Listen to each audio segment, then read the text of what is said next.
ஓம் நம சிவாய. ஓம் வராகி அன்னையே போற்றி. நல்லதே நினைப்போம், நல்லதே நடக்கும்.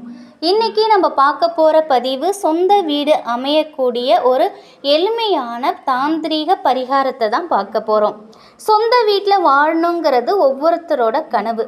ஏன்னா வாடகை வீட்டில் தினம் வாழ்கிறவங்களெல்லாம் கேட்டிங்கன்னா அவங்களுடைய ஏக்கம் ஒரு நாளாவது சொந்த வீட்டில் வாழ மாட்டோமா அப்படிங்கிற ஒரு ஏக்கத்தோடு தான் தங்களோட வாழ்நாளை கழிச்சிட்ருப்பாங்க. இப்படி வாடகை வீட்டில் கஷ்டப்படுறவங்களுக்கு சொந்த வீட்டில் வாழக்கூடிய ஒரு யோகத்தை பெற்றுத்தரக்கூடிய ஒரு அருமையான பரிகாரத்தை தான் நம்ம இன்றைக்கி பார்க்க போகிறோம். தர்மம் தலை காக்கும், தான தர்மங்கள் செஞ்சால் நம்முடைய குடும்பம் தலை தோங்கும் அப்படிங்கிறது முன்னோர்கள் வாக்கு. நாம் செய்யும் ஒரு புனிதமான செயல்னு பார்த்திங்கன்னா அது தானம் தான். வாடகை வீட்டில் இருக்கிறவங்க சொந்த வீட்டில் வாழணும்னு நினச்சிங்கன்னா சில தானங்களை நீங்கள் செய்யணும். அப்படி செய்யும் பொழுது நிச்சயமாக சொந்த வீடு வாங்கக்கூடிய யோகம் உங்களுக்கு அமையும்.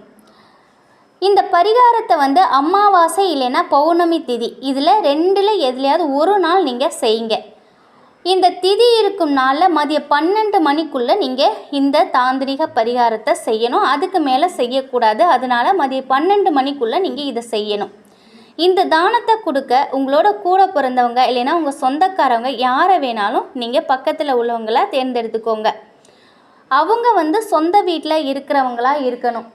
இந்த தானத்திற்கு நீங்கள் வாங்கக்கூடிய ஒரே பொருள் அப்படின்னு பார்த்தீங்கன்னா செம்பிலான ஒரு பாத்திரம் தான். அது ஒரு செம்பு டம்ளராக இருந்தால் கூட பரவாயில்ல, உங்கள் வசதிக்கு ஏற்ப நீங்கள் வாங்கிக்கோங்க.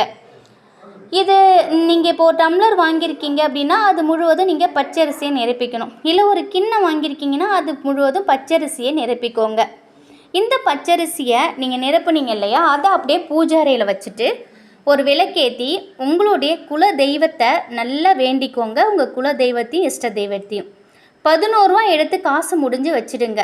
நான் செய்யக்கூடிய இந்த பரிகாரம் எனக்கு முழு பலனும் கொடுக்கணும் அப்படின்னு நல்லா வேண்டிக்கோங்க. உங்கள் பிரார்த்தனைகளை உங்களோட குலதெய்வத்துக்கிட்ட சொல்லி இந்த பரிகாரம் முழுவதும் வெற்றி அடையணும்னு சொல்லி நல்லா வேண்டிக்கோங்க.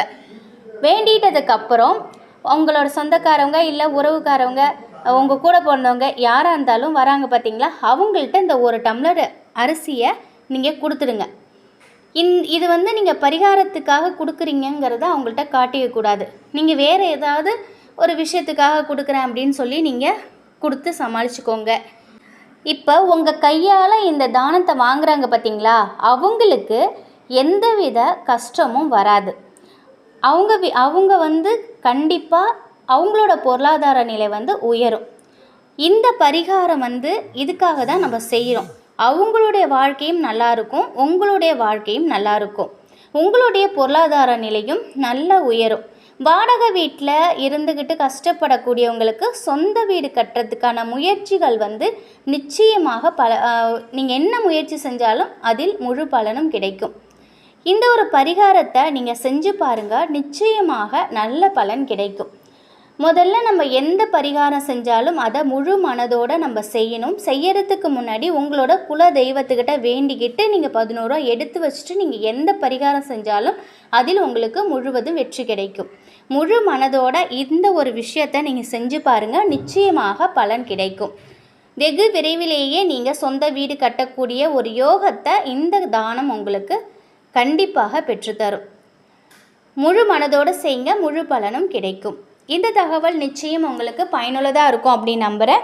வராகி அன்னையின் அருளோடு உங்கள் குலதெய்வத்தின் அருளோடு எப்பொழுதும் உங்கள் வீட்டில் செல்வ செழிப்பும் ஆரோக்கியமும் மகிழ்ச்சியும் நிலைத்திருக்கட்டும். நன்றி.